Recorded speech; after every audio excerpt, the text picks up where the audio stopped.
Yo, what's going on, snipers, and welcome back to our Arizona Coyotes franchise mode here in NHL 22. I almost said 21 for some reason. So in the last episode, we took on the Colorado Avalanche in the second round, and we managed to beat them in 6 games, just like what we did against the Predators. It was a very weird series for us because we had really bad defensive games, but we also had some really solid ones. So as you can see, we won game 1 5-2, then we won 4-3 in overtime.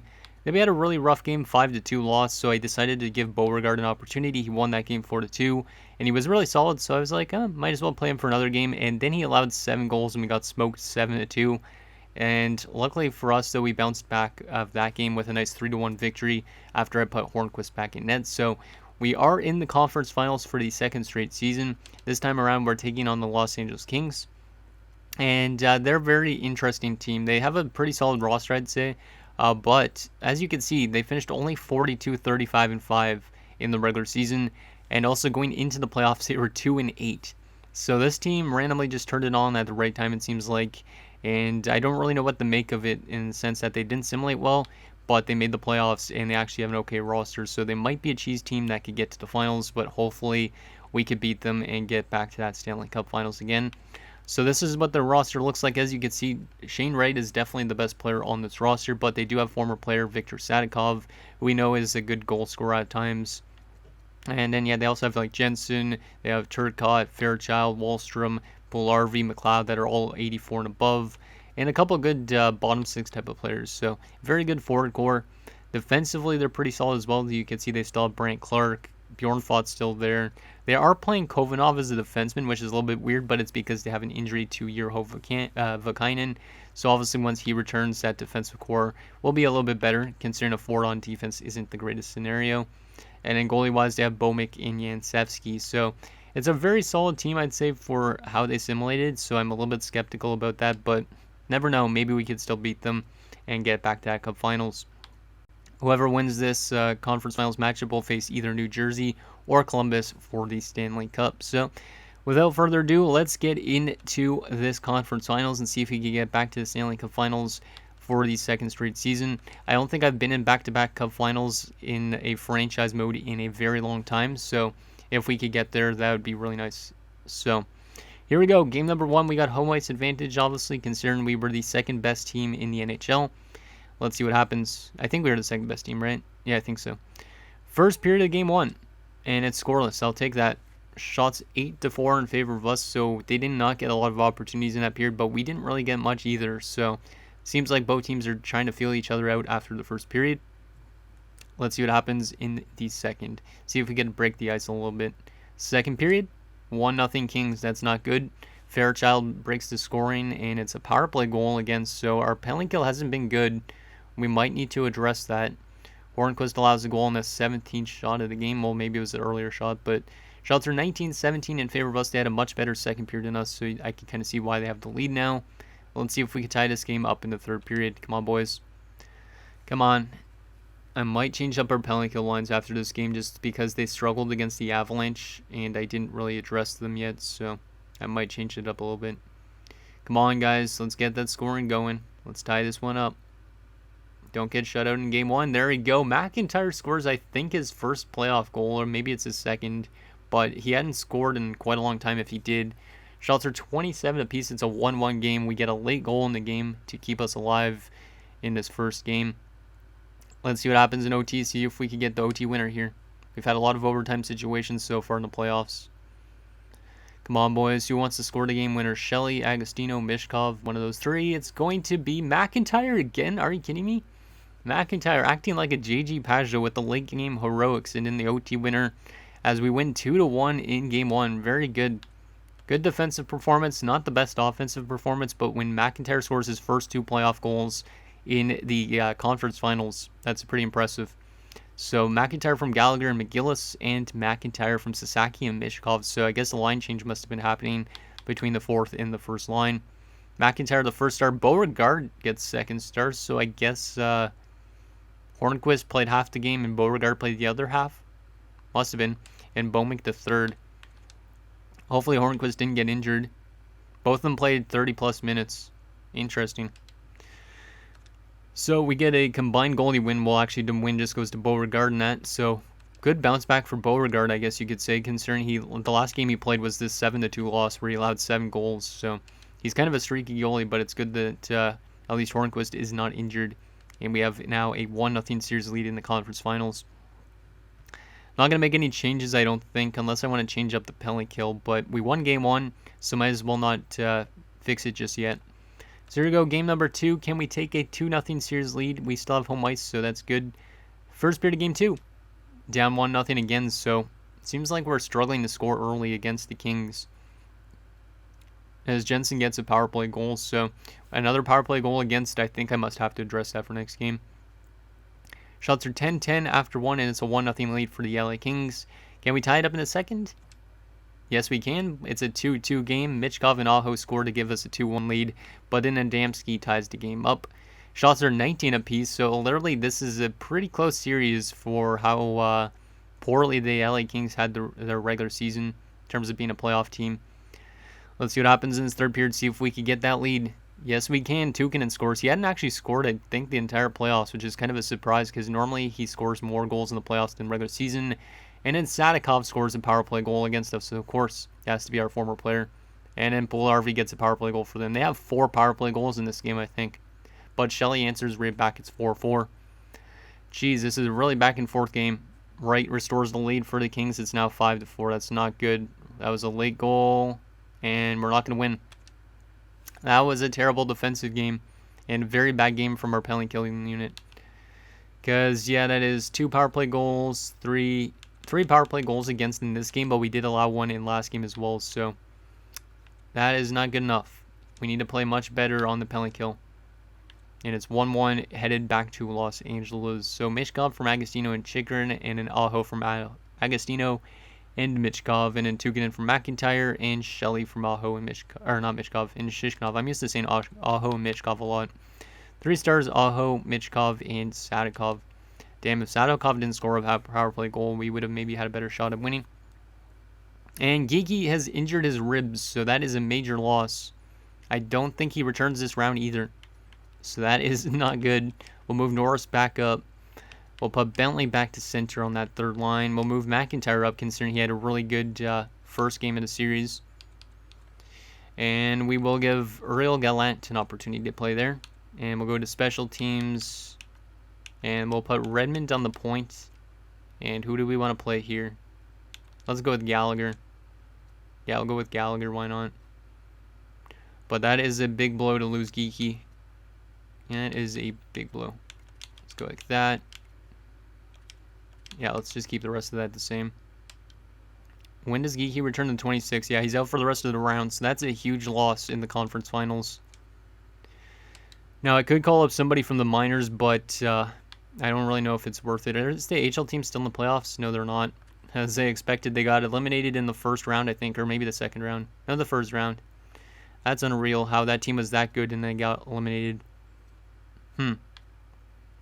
Okay, so let's go to edit lines and actually change up, though, quickly our penalty kill, because it has not been doing too well. I'm going to take Shelley off, and I am going to give an opportunity to Gallant, I think. Yeah, let's go with that. And yeah, we'll go with Gallant on the top one. Agostino could play on the second unit. Yeah, we'll do something like that. Yeah, I think that works. So hopefully that changes up how the penalty kill simulates, I think, a little bit. Let's change this up maybe a little bit. Yeah, we'll go with that. There we go. So a little bit of a change to our penalty killing lines. We'll keep with Hornquist in net, considering he was okay in game 1. Actually, do we want to play Hornquist again? Probably, because he's been the better of the 2 goalies, I'd say. Yeah, he's been the better of the 2 goalies, so he's going to start again as we head to LA, and hopefully the team can bounce back defensively, and hopefully the loss of Geeky doesn't sway the series towards LA's favor. Okay, let's get into game number 3. We're in Los Angeles now, so let's see if we can get some road wins together. Come on, boys. First period of game 3. 1-1, I guess I'll take that. Shishkinov opens the scoring. Fairchild ties it up. Shots are 17-8 in favor of LA, so we're not getting a lot of shots at all, and they're getting all of the shots. But a very solid first period from Hornquist. Just need our offense to get more chances, and our defense did not allow us so much opportunities, I think. Second period, 3-2 for us. Let's go. Michkov scores, Bjornfot scores, and then McIntyre again. So I think McIntyre has points in every single game of this conference finals, which is impressive, because I think now that's his 4th point in 3 games. Shots are 27-21 in favor of the Kings. We're up 3-2. Can we lock this one down in the third period and get some insurance? Come on, boys.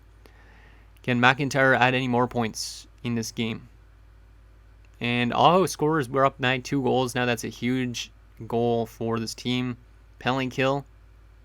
Nicely done. We actually kill off a penalty, but then Shane Wright makes it a 4-3 game. Come on, boys. Final few minutes. And we are managing to lock it down, and we have a 4-3 win here, and we have a 2-1 series lead on the Los Angeles Kings with a nice road win. They outshot us 40-33, but Hornquist played pretty solid.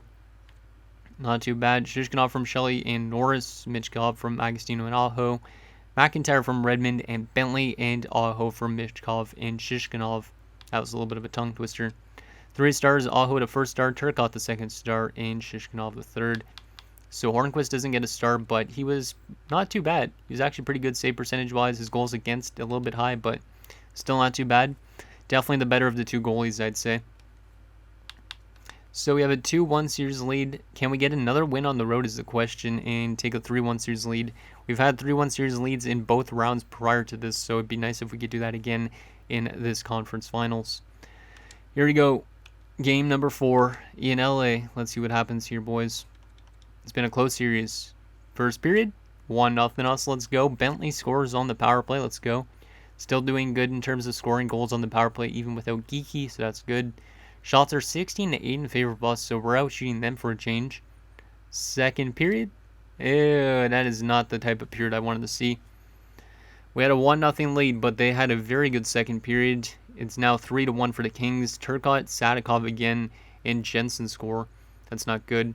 Shots are 23 apiece, so once again a very even game shot-wise, and scoring-wise it's very close.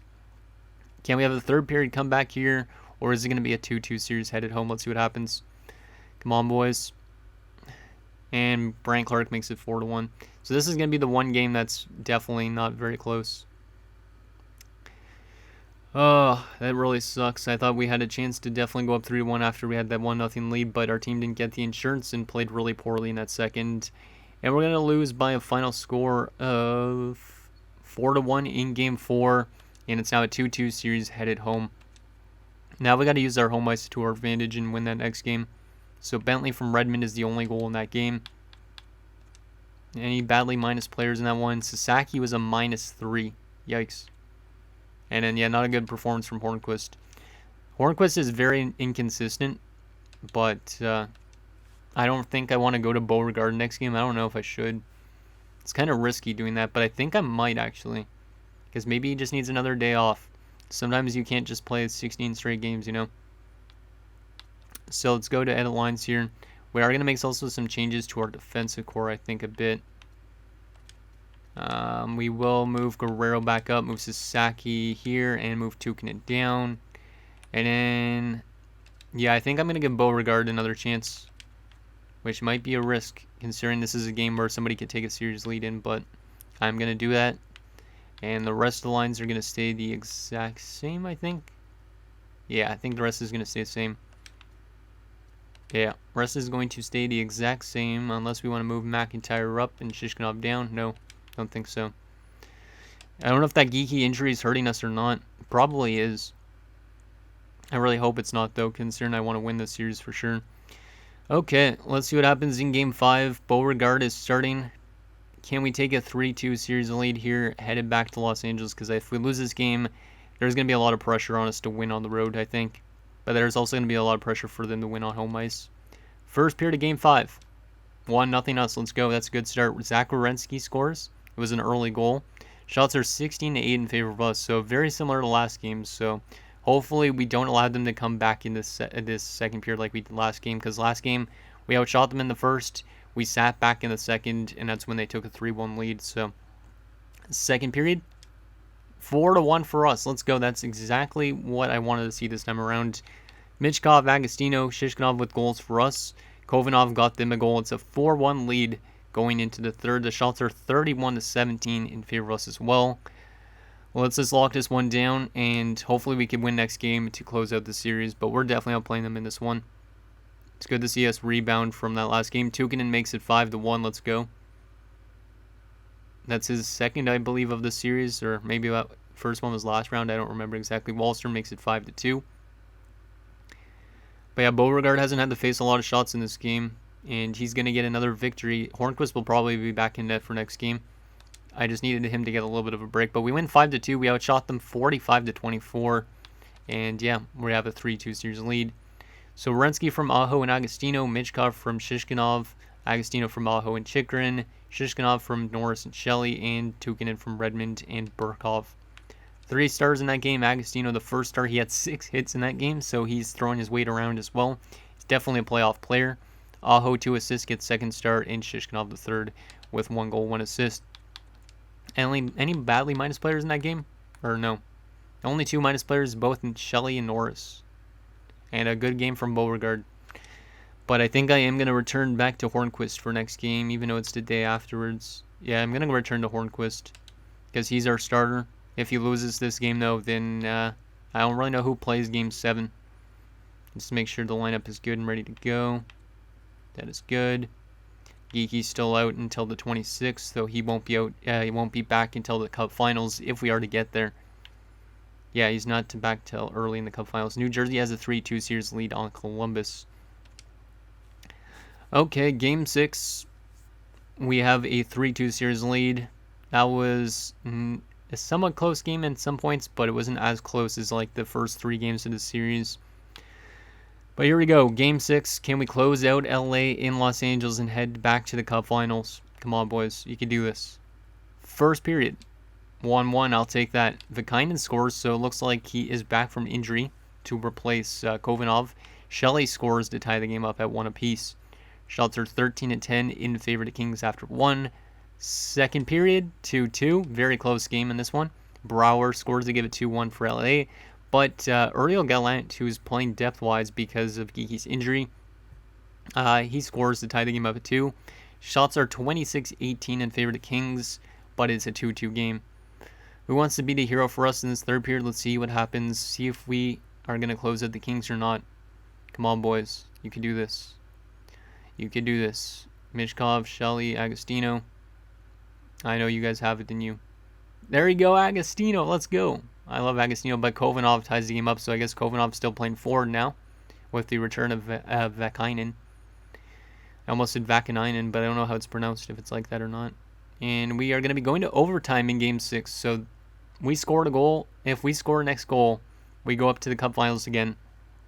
If we allow the next goal, we go to a Game 7 situation in the Conference Finals. Who wants to be that hero for us? Who wants to be the hero for us? Let's see what happens. Come on, boys. Who wants to be the OT hero? Shelley, Agostino, Michkov, maybe even Tukinen. It's going to be Michkov. Let's go. We're going back to the Cup Finals for the 2nd straight season. And this is the first time I feel like I've been in back-to-back Cup Finals in a franchise mode since NHL 17. I could be completely wrong with that, but I feel like I have not been in back-to-back in a long time. We're 4 wins away from repeating as Cup champions, so hopefully we can beat whoever's in the Cup Finals, but we managed to fend off the LA Kings now. Whew, that was a tougher series than I thought. Shelley from Shishkinov and Norris, Gallant from Burkov and Gallagher, Agostino from Michkov and Aho, and Michkov from Agostino and Aho. You just knew it was going to be the top line to score. Those guys always score in the critical situations. Michkov first star, Agostino second star, and Vakinen the third. Oh, we're going back to the Cup Finals. Even after losing Pedersen, losing Byfield, we're going back to the Cup Finals. Let's take a look at our players' stats through 3 rounds, and then we'll see who we're facing for the Stanley Cup. A couple guys on the 4th line are losing morale because of ice time, but screw that. Those guys could get dealt in the offseason if it needs to happen or not. So center-wise, Aho has been really good. 13 points, a plus 10. Bentley, 10 points, minus 2. Norris, 8 points, minus 3. Geeky, 6 points before his injury, and minus 2. So, yeah, it seems like only specific lines are scoring a lot of goals, I guess, but not bad depth scoring-wise. Agostino, 18 points in 18 games. You just love to see how he's been playing in playoffs before in his career. Like, look at this stat line, 97 points in 98 playoff games. Shishkinov, 15 points in 16 games. He's having a really good playoffs. Considering regular season-wise, he was solid. McIntyre, 5 points in 18 games, but a lot of them were in that conference finals, so we wouldn't be here without him. McGill's 5 points in 18 games, and then right wing-wise, Michkov, 19 points in 18 games. A little bit less than last year in terms of his playoff run, but hopefully he has a very good Stanley Cup Finals. Shelley, 12 points, pretty solid. Redmond, 10 points. Gallagher, 9 points. And Gallant, 2 points. In terms of defense, Chikrin's still been really good. Sasaki's been good. Werenski's helped out a lot. Tukinen, Burkov, and Guerrero have been pretty good. Goalie-wise, Hornquist has been definitely the better of the two goalies, but Beauregard has definitely helped out when he's had to. Okay, so who are we playing for the Stanley Cup this year? Last year was the Detroit Red Wings, who are not there anymore. It's either going to be New Jersey or Columbus. Both of them are going to a Game 7 situation. It's going to be the New Jersey Devils, and we do have home ice advantage. Okay, it was just a little bit weird because of this, but we do have home ice advantage. They finished 45-29-8, while we finished 49-21-12. Let's take a look at what their lineup looks like, and then also how they did during the regular season and playoffs, and then that'll be it for this episode. Let's see what New Jersey looks like. New Jersey, here we go. Okay, this is going to be a tough team. Yeah, this is going to be definitely a tough team. Top line, Rodrigo Connolly, who was in Dallas with Matvei Michkov. He signed there as a free agent, I believe, just recently. They also have Jack Hughes back in New Jersey because he was traded away at some point. We were trying to bring him in, remember? And then, yeah, he signed with Tampa Bay. But Tampa Bay immediately flipped him in this first season that he was there, back to New Jersey. And he's been really good there since because he's playing with a really good player like Connolly. There's also Kent Fiddler on that top line, which is really good. So that top line is gross. Second line is very good complementary-wise. Tubert, Bolduc, and Tanguay. Third line of Holtz, Viverios, and McLeod. And a fourth line of Dylan Dubé, Zach Benson, and Seth Jarvis. But yeah, that's a really good forward core. Really good top six, pretty solid bottom six. And then defensively, they have a very good defensive core. This might be the best defensive core we've had to face yet. Ilya Fedorov and Manny Pietrangelo, Isaac Heward, and Colin Ramirez, and in a top six pairing of Matthew Joudre and Alec Regula. But that top pairing is gross, which means that power play is probably really gross too. But yeah, Fedorov's an offensive defenseman, and Pietrangelo is also an offensive defenseman. So they're going to get points from their back end more than likely. And in goalie-wise, they do have Pascal Lacroix, who we've seen he's been a good goalie at times when he was with not with New Jersey, but when he was with Colorado. And his playoff run so far has been really good, so it's going to be definitely tough to score on him, I think. And their backup is a 64 overall goalie because they probably don't have the cap space to sign somebody better. Depth-wise, they have Ludwig Janssen. Recognize that name for some reason. Carl Henriksen, who we had at one point, I think, and Emil Bemstrom. But yeah, that's a really good team over there in New Jersey. And it's definitely going to be a very interesting thing to see who wins the Stanley Cup this year. Hopefully we could repeat, but it's going to be probably pretty tough. Let's take a look at what they did during the regular season and so far in the playoffs, and then that'll be it for this episode. So regular season-wise, let's take a look. They finished with 98 points, which is much less than us, of course. But they scored 3.74, so they're better offensively than us in the regular season by scoring 4 more goals. We had better defense than them by a little bit. They had a much better power play, so that helped out their offensive numbers. And then their penalty kill was also a little bit better. So all around, they were technically a little bit better than us, even though they finished that low. Interesting.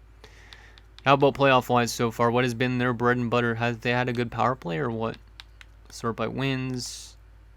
They are 12-6 just like us. They scored 1 less goal than us in those 18 games. We have a worse defense. We've allowed 10 more goals against. Yeah, our defense hasn't been good in the playoffs. Power play percentage, theirs is better right now.